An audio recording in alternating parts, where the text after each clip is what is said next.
This call is being recorded. Welcome to a winning cup, you guys. And today with me, I have Lost Glenn. Now, if you hear me fangirling in this episode, you will know why. Because Lost has been one of the top content creators, and you guys think I create a lot of content? Yeah, I'm not creating half as much content as I should. But Lost actually specializes in video, but on the occasion he loves a good podcast.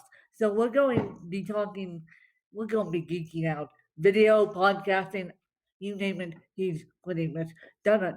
So I'm going to let Mr. Ross take it away, and then I'm going to let him share his story, and we're just going to have a natural conversation like we always do. So, Ross, Hey, Win. go on. It's great to be here. It's great to talk to you, and thanks for that introduction. Yeah, we were deciding video, audio, and I was just thrilled to just do an audio podcast. Of course, I love live video, and I think it's great for people to have video recordings of their podcasts that they can use for clips on social media or to put on YouTube and so forth, or live stream their podcast. But it's also nice not to even have to turn on the Yes, camera or set up your lights or get yes, ready or any of that stuff. It's often refreshing to just be able to focus on the conversation and not all the video production side of things. My background is radio, so this is very natural to me to just have an audio conversation. yeah, just to have an audio conversation. No, I find it funny that one of the top guys in the video space says to me, "Can we just do a natural conversation, please?" And I'm like, "Sure, whatever." No, I try and tease you guys. I'm like, "Oi, boss." I'm like, "Oh, whatever." I'm like, the easier it is for my guests, the better. And so, Ross, what made you switch from the radio background to full-time video and podcaster? Well, I had been in radio for about 12 years and I left radio. I was doing on air work in radio, and I've done everything from hosting shows to being an anchor, reporter. And I was kind of done with it. And I was doing something else. And I started getting more active on social media. I was a late bloomer when it comes to social media, but once I got into it, I kind of took to it and I stumbled into a platform called Blab in 2015, not I even knowing really what it was. But I stumbled in there and it was like, okay, this is kind of like talk radio heaven, except with these webcams. This is very interesting. And everybody was talking about business and marketing and personal development. And I thought it was fascinating and I really fell in love with broadcasting again. My idea originally was just to watch what other people were doing and to amplify it, to cover it. Perhaps Livestream Universe would be like the social media examiner of live streaming. It would be something that gave out tips and covered what was happening in the industry. And I was a guest on a couple of shows or called into a couple shows and once I got my feet wet, I said, "Well, let me host the show. That'll help the website along." And of course, once I got a taste of hosting shows, I really just I fell in love with broadcasting. I fell in love with hosting and interviewing again. And so that was how I went about doing it. A webcam was just part of the part of doing business on Blab, so to speak. It was part of love having a show there. it. And Sure. it's to this day, I don't always look at the camera. I don't always have that perfect, eye contact with the camera, but I've kind of brought a little bit of that talk radio feeling over to the video side. The camera's looking in on what I'm doing, and I try and produce the show with some graphics and different things, switch shots and so forth. But ultimately, it really is 90 to 95% of the value is in the conversation. So Yeah. when No. we're doing even an audio only podcast like this is where the value is. If the audio were to go out from a live stream video, there's very little value if it's a talking head interview type of live stream. If the video went out but the audio stayed on, you still have a show. Yeah. And so people can ask like we did, hey, do you want to do video or not? Nobody can ask, do you want to do audio or not? Because with no audio, there's really nothing to consume There's after a few seconds. exactly. There's nothing to consume. Now, don't you guys go be Googling Blab. Blab, unfortunately, bit the dust. And Yes. so I'm like, oy. So do you think, and now this is a question I've been wanting to ask you of all people Sure. for many, many months now. Do you think StreamYard will ever compete with Blab? I think it's a very different platform in a very different circumstance, context. Blab was a platform that was self-contained. Yeah. In a way, Blab was a little bit like Clubhouse in that you went in there and you did your show or you had your conversation within Blab for other people in Blab, and there was discovery in there, and people jumped from room to room, and it was very much of and for the platform what you were doing. StreamYard is a live streaming and live video production tool for going to one or more destinations. You can multi stream to up to 8 destinations at one time with StreamYard. Uh, but things have changed. While people can use StreamYard certainly to go into certain closed environments, they can do virtual events behind the paywall using StreamYard and custom RTMP, which lets you connect to destinations that might not have a built-in integration with StreamYard. For the most part, it's a tool that we use to live stream on Facebook Live and YouTube Live and Twitter and Periscope and Twitch and some of the other major, LinkedIn Live. That's basically what people are using StreamYard for. There is a community, Blam had a great community, a strong community. Did StreamYard has a nice community as well. They've got a strong community on Facebook and a strong group of people who show up for some of their shows. I host one of their shows. They host a town hall on Sunday night, and they have different shows throughout the week. So there is a community aspect of it, but I think it's just a very different time now. When we were on Blab, nothing can really compare to it. Although I think Clubhouse, in some ways, is the closest thing to Blab, except there's no video and there's no recording. So what you do in Clubhouse supposedly stays in they? Clubhouse, whereas what you did with Blab, you could download the recording and make a podcast or put a Yeah, YouTube video up or anything else. So those are some of the differences. exactly. I haven't. I saw it the other the other day when I jumped in Clubhouse. I'm like, this seems oddly familiar. So what it was I was remembering the Blab days and Blab and then talking, and so that's what it was. I couldn't for the life of me. I'm like the name of what we used to do is Right. escaping me. That's what it was. You hit the nail right on the head. I'm like, this when I first no wonder why I walked into Clubhouse my first week and fell in love with it. No wonder why. Because Right. that Clubhouse is the new version of Blab. Now, unfortunately, Clubhouse is not on a computer yet, and unfortunately, Clubhouse is only stuck on the iOS side and not on androids yet, but Right. we'll see. But no wonder I'm like, why do I love this app so much? That's it. Because I'm like, I played with the app. I called into a couple shows. I was a guest on a couple Right. shows on Blab. So those of us who remember Blab are loving Clubhouse now because it's similar to Blab.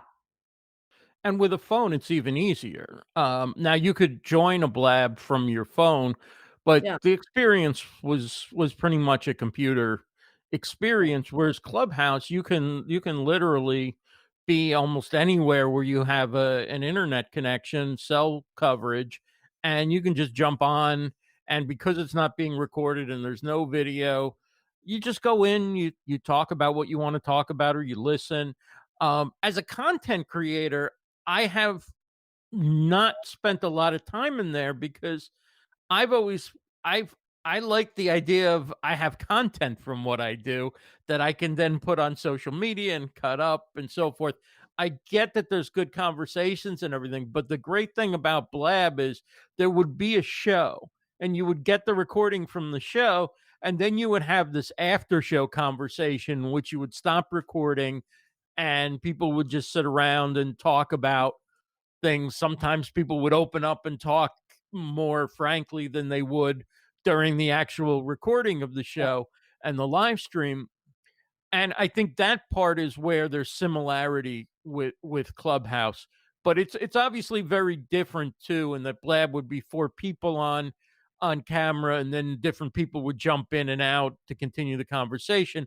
Whereas here, it's sort of like each person comes on to say their piece, and then the next person steps up, and the next person. It's not quite the same type of talk flow, I don't think, Yeah. as a Um, Blab. that's where I was about to head. See, the next person aspect drives me nuts. There are Right. days, there are days I walk into Clubhouse. There are days I don't say anything at all. I peace out quietly, you guys, because Right. the next I'm so used to as a content creator slash a podcast host slash a podcast guest. I'm so used to like Blab holding the conversation. I'm not used to saying my piece and then shutting up because I'm so we're so used to as content creators holding the conversation or chiming into the conversation, not these short 15-second introduce yourself, ask a question, move on. Right, right. I Yeah. think there's you don't get to a certain depth of a discussion sometimes, whereas if like you and I are having a discussion on Blab, that could go on for an hour and a half, and we might open up a seat and bring in one or two other people who along the way might sit in for 15 minutes, and we both react to their thoughts and they shared their ideas, and then somebody, they say, well, thanks, and they hop out, and somebody else hops in and they could stay a half an hour talking about a different aspect Yeah. of whatever the topic is. And I feel like Clubhouse prevents that from happening because these these rooms get so many people in them, and it's just like everybody comes up and answers that one same question. So the discussion somehow can't get to that next level sometimes. I personally don't like big rooms. Yeah. I personally avoid the big rooms because I have cerebral palsy, and there are days I am in the midst of something having to do with cerebral palsy that I can't click a mic and unmute myself. So Right. I'm like, let's just stick to the smaller room and Right. let's just do what you need to do. It's marketing. But I think those, as I said, those of us who are so used to blab to hold the conversation, we are not the types Right. um, to have a 5-second conversation and listen to the rest of it. I'm like, no, we're like to hold a conversation. Yeah, exactly. I mean, I'm not really used to waiting 45 minutes to have 5 seconds to talk. Yes, exactly. Yes. No, I'm not used to waiting 45 minutes. I'm like, peace out. Right, right, right, Create content or listen to a podcast. Peace out. That's why I love the smaller, more intimate rooms. And I think because of Clubhouse creating clubs now, it's going to be a challenge for those of us who like holding conversations right. because we Clubhouse is Clubhouse, but Blab is I think that Blab, I think that Blab did what it's doing, and now Clubhouse is the big brother to Blab. They're trying the app developers of Clubhouse are trying to develop something similar to Blab because maybe they were hiding behind the scenes of Blab. We don't know. Right, But right, um, as long as Blab, because I'm like, well, since you hit the nail on the head, I'm like, why does this app seem so familiar? And that's what it is. I'm like, I am used to this app in a different format. And so I don't know if they were taking a newer I don't know if they were modeling it after Blab or um, or what they were doing, but we're not as content creators. We're not used to waiting the amount of time and speaking for 5 seconds and then right, jump right. down. I No, guess in that case, I'd rather listen to a podcast and yeah, not even worry about yeah, having to talk. exactly. No, and so what is your biggest lesson that you learned during the pandemic? I learned that I used to say, live streaming can be helpful for your business. It can be helpful for connecting to people and networking and things. But I was always very balanced. Like I never gave the view that everybody needed to live stream or that it was some type of must have for people who were in business or marketing. For some people it would be great and for some people it might not be their thing. I guess what I learned is that for a lot of people, it was a lifeline. I mean, for a lot of businesses that had no other way because they couldn't have customers if they had a brick and mortar business, they couldn't have customers in the store. And live streaming basically was the way that they kept their business going. They maybe had very little online presence before, and now they could sell products and services through building relationships with their customers, but also people who weren't able to see relatives who were sick. Maybe I had a couple people tell me about one tell me the last time that she spoke to her mother was, and she'd never done it before this way, but she couldn't get to see her, and so they FaceTimed. And another person told me her grandfather, that was the last time she talked to her grandfather was through FaceTime. So I think live streaming's been one of the positive things that have, and it not positive like, "Hey, great, the pandemic's allowed this to explode," or whatever. No, no. It's been a positive thing that we've had. Imagine if we went through this 10 years ago. And for that matter, all these different ways to connect online. It doesn't have to be with video, but with audio conferencing, with the type of platform that we're using now for this podcast. Imagine not being able to have these connections. Yeah, you could talk on the phone, but that's tends to be a much smaller network of people you would talk on the phone with. Um, That's n- the Now one you can see people, you can hear people. at the same time as you see them and really have that connection that's just really special. I mean, it's the next best thing to being in person with somebody. That's that's what someone said to me a couple of weeks ago.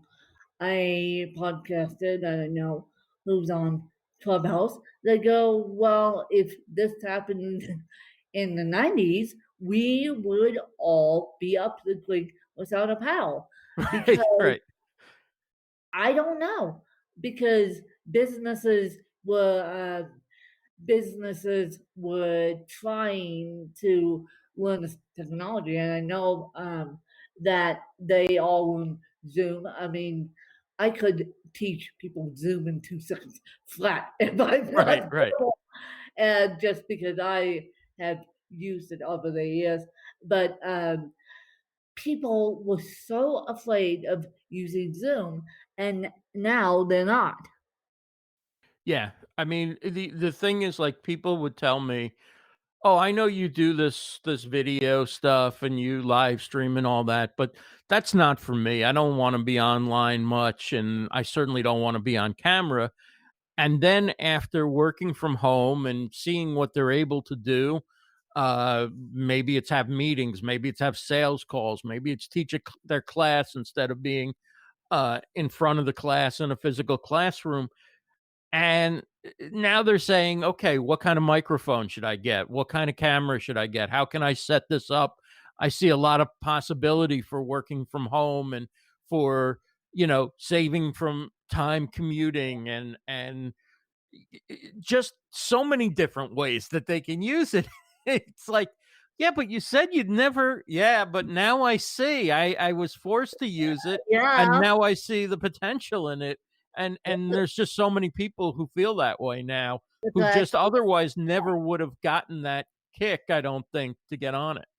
so now, all these, well, I don't want to call them average Joes, but I will. All these average Joes are coming to me and coming to you and coming to every which way, all these content creators, and saying, I have deeper respect for you Right. on what you do, because I didn't know that Zoom was going to be an integral part of my life. I didn't know that StreamYard, well, not necessarily StreamYard, but I didn't know that YouTube was going to be a deeper part of my life to educate my child or educate myself on what personal protective gear to get. Or so it's so funny because I was a teacher for 13 years, and I'm starting to get the after effects of when thank you for being in teaching Right. because of the pandemic. Before the pandemic, people didn't, well, I don't want to say they didn't necessarily care, but now people are starting to think about what teachers did in the classroom, what content creators did as producing podcasts or producing live streams or doing what they did. Yeah, I mean, there's a whole bunch of things that they didn't really realize you could do with this. They thought, okay, this is just these people want to sit in front of the camera, they're trying to become famous, or they're trying to, build a brand through it, and that's not what I'm interested in. And now they realize all the different ways that they can be productive. And from a teacher's point of view, these are skills you can give to students when they learn these skills that can allow them to be more competitive in the job market as they go out there. Yeah, And in fact, what would have been, say, being an expert at, setting up virtual meetings or doing a podcast or whatever, used to be a competitive advantage in a business context. At some point it's just going to be a necessity that if you don't know how to do these different things, you might not get the job versus somebody else or versus 20 other candidates who know how to do these no. types of things. But just where technology has come. I mean, it's amazing. And one of the things that I thought of when you're telling me the story is, remember when the pandemic first hit and there were all these newscasters who were doing their broadcasts, and TV guests were doing their broadcasts from home, and their audio was horrible, Exactly. like nothing like what the average podcaster could set up in 3 seconds, right? Oh, And you realize, like, they always looked at, "Oh, these are people in their bedroom, in their basement." Hey, I would never go on TV with that quality audio. no, I would I'm a journalist, and I will be finishing up a journalism degree here in the next couple months. Right, I would never go on, well, Skype drives me nuts anyway, but who was it? I was watching Stephen Colbert, and he just did a terrible job on Skype. I know that everyone was trying, but for me, it's like sound quality. Please, my goodness, I'm speaking to you guys using Uber Conference and MacBook Air as we do right, this podcast interview without my headphones. But still, at least Uber Conference has a better quality. And then, of course, I will send it to my editor. But right, no, these news reporters and newsrooms have got to step it up if right, we go through this again. If we go through another lockdown again, these high high profile news reporters have got to step it up.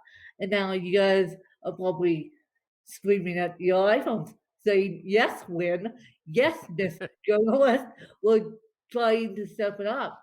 And I know it's difficult, and I know you not being on set is difficult, but gee, peace, you're going to drive half the content creators nuts that watch because your sound quality is bad. And trust me, I grew up with a professional sound engineer in my life, so I know right. about good quality sound better than more than most. And my dad, Mhm. hated a bad sound. And then so it's like that one got drilled in me since I was Right. a child. But I'm amazed how these professional news anchors can do high quality sound. And, I can understand that they may not have the know-how because it was always done for them, or there was always done another way. But you would think these organizations that are paying millions and millions of dollars and of salaries to people might have somebody on their team that could get on the call with them, an hour before the broadcast and go, "Let's check out the mic. What do you have? Maybe we should send you out something different." You know, it Yeah, just seemed so shocking that, the audio was so bad and there was echoes, and of course, they never wanna have a mic on camera when except if they're out in the field interviewing people, but a lot of times having a broadcast style mic, if you're in your apartment, with headphones, it may not look TV, but it sure is gonna sound a lot better than talking to a mic that's halfway across the room because you don't want it in the shot, or using some lav mic in a totally untreated environment. The sound's gonna be yeah, bouncing off the walls. It just so many things that it's like, wow, we could fix this up. You and I could have fixed it up in 2 seconds. yeah, exactly. No, and it's so funny because, well, it's sad and then funny, but I like thousands of Americans lost my job in Right, education due to the pandemic. But it's so funny.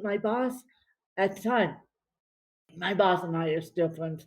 We go a little bit back, not all the way back, but a little bit back. He knows what I'm doing. And he said to me when at the beginning of the pandemic, um, because I said to them, do you want me to mask up and come in and help you close up the year? He said to me, we don't have a plan.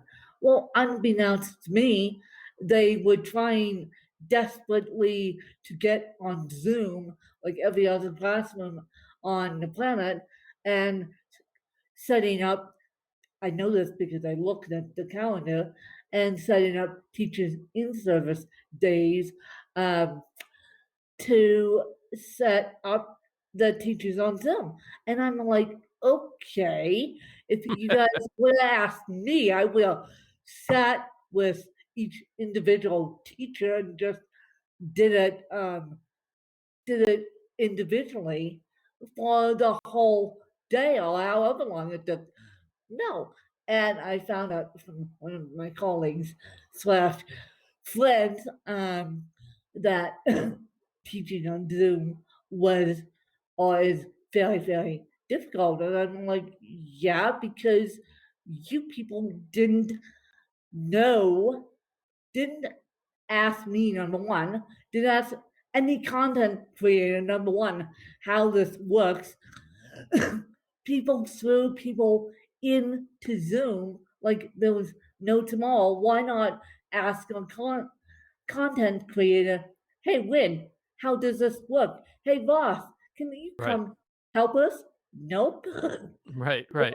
they wanted to they wanted to sink or swim, and it's like, excuse me, and I'm sitting back, and you were probably too. Like, we could have taught these people in 2 seconds flat if they asked. Right. And you also may have to adjust how you present material from an in-class situation to a Zoom situation. You have to be more engaging with people because otherwise somebody can just slide up another window on their computer and start looking at something else or playing a game or checking Facebook or whatever. All So day, yeah. you have to make your lessons like much more interactive. And I mean, I don't envy students or teachers sitting on Zoom all day.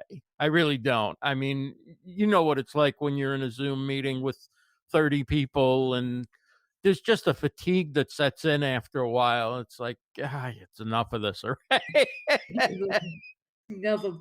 No, I was in a Zoom meeting this morning, and we were we we were talking. It's a book mastermind I'm part of, and I don't go there very often, but we were actually talking about podcasting. And the funny thing is 2 years ago now, I did the same exact class with this same mastermind, and so I wanted to go in there and see what um, this other person was speaking on, and I just left because I'm like, okay, you're not getting to the point of you're talking about how to sell books, but you're not getting to the point of making a conversation engaging. And I'm like, okay,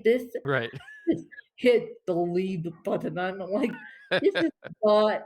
I didn't, and it's so funny. And one of the presenters knew I was there, and I don't even think she remembered that I taught this class last year. So when it comes to Zoom and when it comes to FaceTime, when it comes to StreamYard, you can't just be the talking head.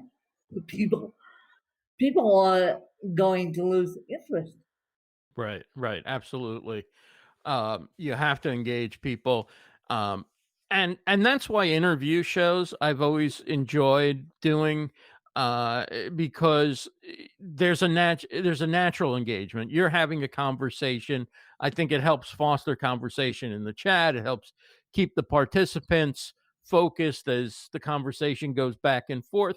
But you could also do a solo show without a doubt. And if you change topics and you have different things coming up that you can say, coming up, we're going to talk about this and then we're going to talk about that. And it keeps people thinking, okay, this is good. Maybe this isn't my thing. Either way, can't wait for that next thing to come up.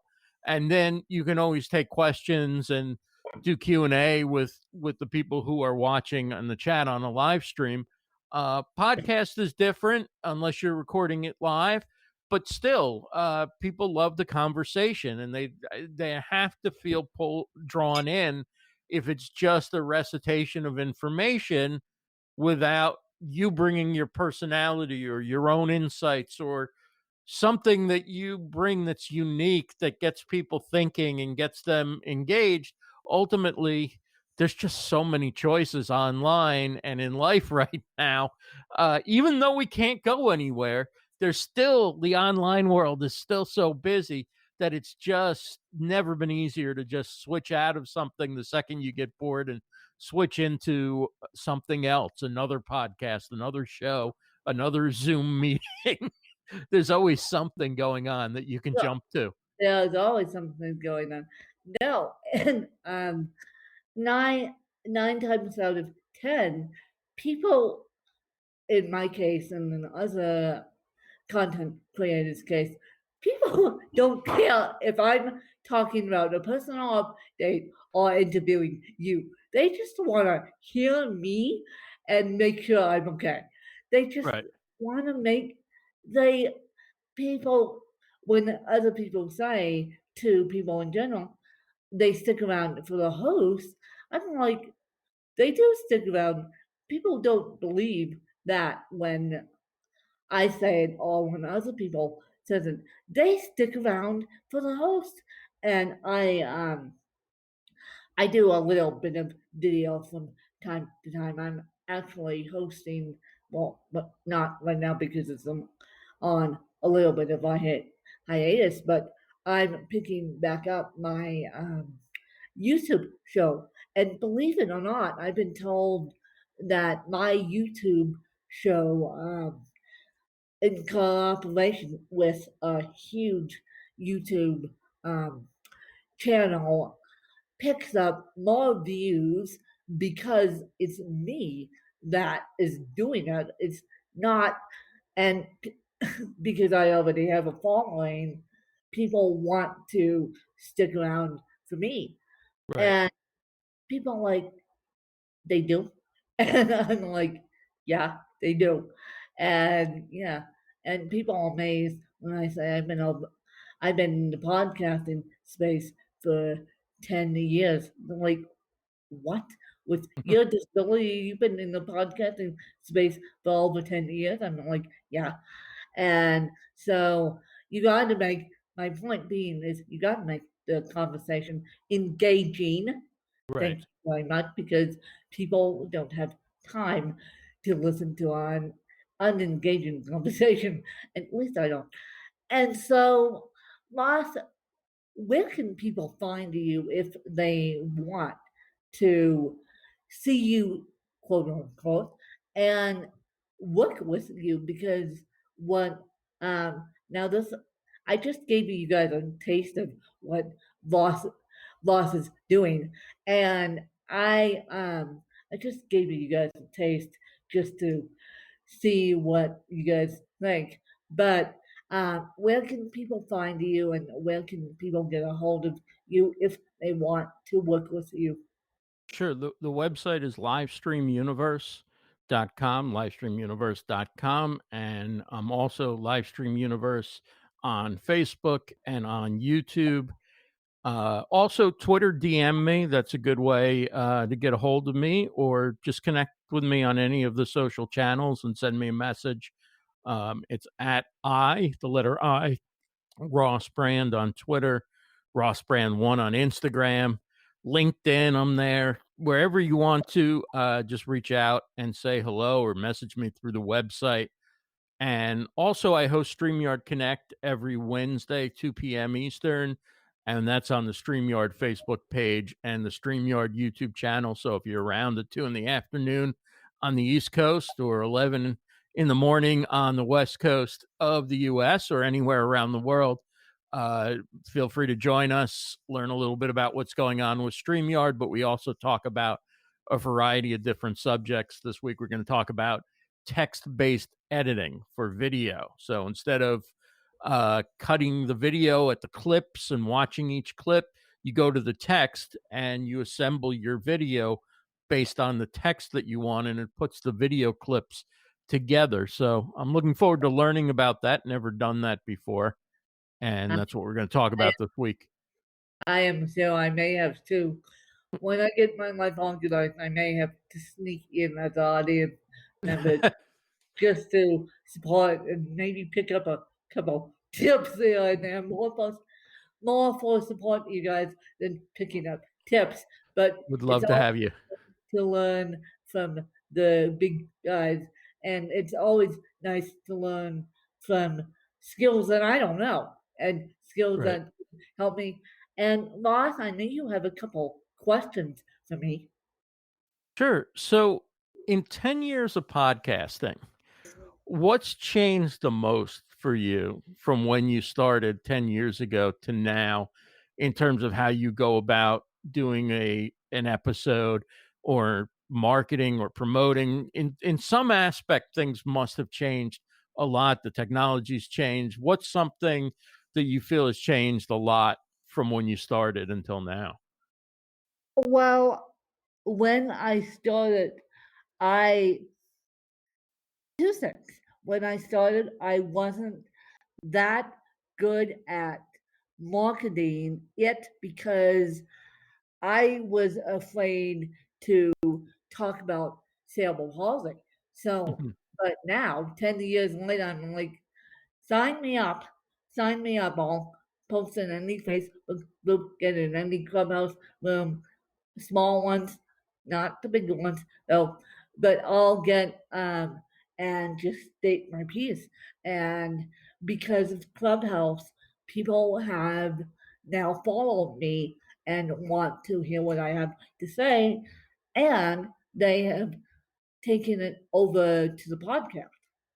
Right, right, So, yes. The second thing is that I finally admitted a couple weeks ago now that I can't edit my own podcast due to my dexterity issues. So right, someone nicely said, "Look, and I'll edit your podcast because you." It's not because I was too lazy to edit it. It's because I can't right. edit it.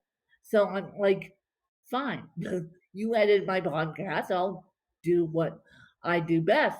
And so if you admit what you can't do, it's more likely you're asking for help, which is a good thing.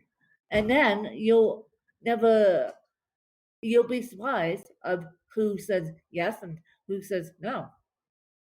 Right, right. That's a great answer. One more question I had is, what advice do you give people who might be holding back from doing a podcast because, oh, they feel like they don't have the perfect voice or they don't have the perfect delivery or they don't have, expensive equipment? Because a lot of people come up with excuses of why they can't do it or shouldn't do it. And, you've been doing it for 10 years. So there've been ups and downs and hardships and great times with a podcast to stick with it that long. What do most people have pod fade in like 5 to 7 episodes or something like that. So what advice would you give to people who feel like, well, I kind of would like to do this, but I don't know if people will like me or if my voice is right or if I have the gear or something standing in their way from getting started. Well, the professional podcasters out there are going to be shaking their heads at me. And I know John Lee Dumas is probably shaking his head at me and probably every which way. And yes, Dave Jackson, you're going to be shaking your head at me for my answer. And I don't care. My best advice is use your cell phone and use Anchor as your testing platform, but don't submit it into Apple iTunes because until you're completely confident, only submit it on Anchor and then once you say, I'll get the hang of this, then you could submit it to Apple Podcast and all the podcast players, but only until you are confident and ready to do this. That's a great advice because Anchor you can do with your phone, and the microphone pickups on cell phones now are better than ever. They're not that bad, and you can get an inexpensive mic if you want to and plug it in. But I agree with you that Anchor, it's free and it's easy and it's a great place to get started. Do you recommend that people submit to iTunes separately, not just click submit on Anchor, but actually go through the process of establishing their own RSS feed and so forth? Yes, because when Anchor first came out, I had a podcast on Anchor, and I still have an account on Anchor, and I was testing Anchor out. But I did the submit to Apple Podcast for you, and Anchor of course said, "Great, we'll take good content," and I never got it back. Right. So now that I do recommend that they have a Apple Connect in their RSS feed in their own Apple Connect, just because of Anchor's saying I just because of Anchor's saying I want to make it easy. You don't have to make it easy.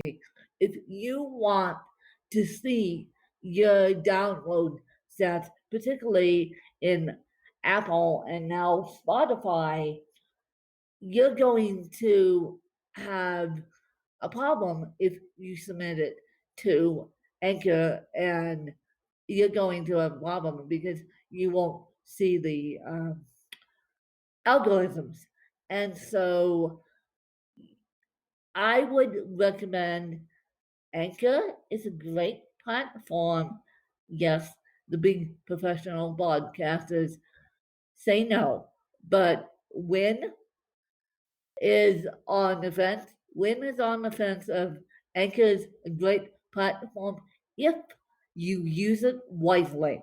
If Right. you use it wisely, if you go in to two left feet land and don't use it wisely, then you are up the creek without a paddle. But if you use it wisely, you'll be perfectly fine. And then you take the RSS feed from Anchor if you continue to host it on Anchor, and you submit that yourself, or then you choose to go to one of the other hosts, and you can take all your content over there and then get your RSS feed from there if you prefer to do that. But either way, you're submitting it to iTunes or Apple Podcasts and Spotify and all these places on your own, so you have your own you own your own content, essentially your own data and all that kind of stuff. Yes, because um, with Anchor's help, you are scrambling up a tree if you're doing the Anchor way, which is we'll submit the content for you and then we'll never see you again. Then you're But locked in, right? I mean, then you you're can't move locked as easily. But what I've found through Buzzsprout is they will transfer it from Anchor to Buzzsprout, and that I find amazing. I wish some of these other podcast hosts will do it, but if I had to do it all over again and start my podcast all over again, I would wait and use Buzzsprout, honestly, because Buzzsprout is a little bit they're a little bit easier for me to see physically, and two, it's all you have to do is click a couple buttons and then you're all over the place. But people are seeming to like Buzzsprout just as much as they like Lipson. In fact, now Buzzsprout is Lipson's competitor. They have, even though they're the newer kid on block, they have as many podcasts, or maybe even more, hosted by Buzzsprout as they do with Lipson. Wow. And Wow. so if I had to do it all over again, it would be Anchor or Buzzsprout, because I like to see what's out there, and with the capabilities now, granted, to each their own on podcast hosts, but with the capabilities we have now, we can make a podcast thing if we wanted to. Yeah. Yeah. I still use Libsyn, but most of my podcasts that are active are on Spreaker, which I just love their player. I just love their player. And Spreaker, the little bit I know about Spreaker, um, Spreaker actually has a live radio function on it. It used to.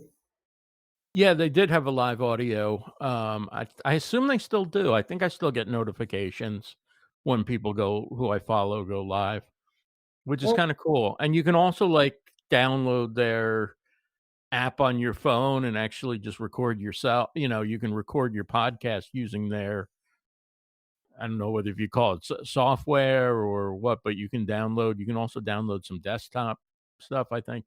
There's a uh, lot of different options. I mean, I use it basically to store and distribute the files, but I also do love to embed their player in blog posts. I wish Lipson, and now I've been told that Lipson is getting a totally ban. I haven't seen yet, but I wish Lipson would hurry up and do their totally ban, because I'm like, okay, how long are we doing this?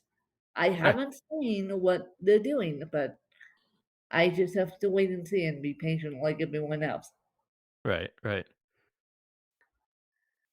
Well, I hope you guys enjoyed another fabulous episode, and I hope you guys picked up some tips along the way.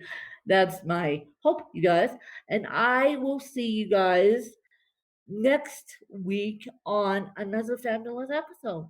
And I hope you guys enjoyed another fabulous episode of the Winning Cup. You guys, bye. Thanks, you guys.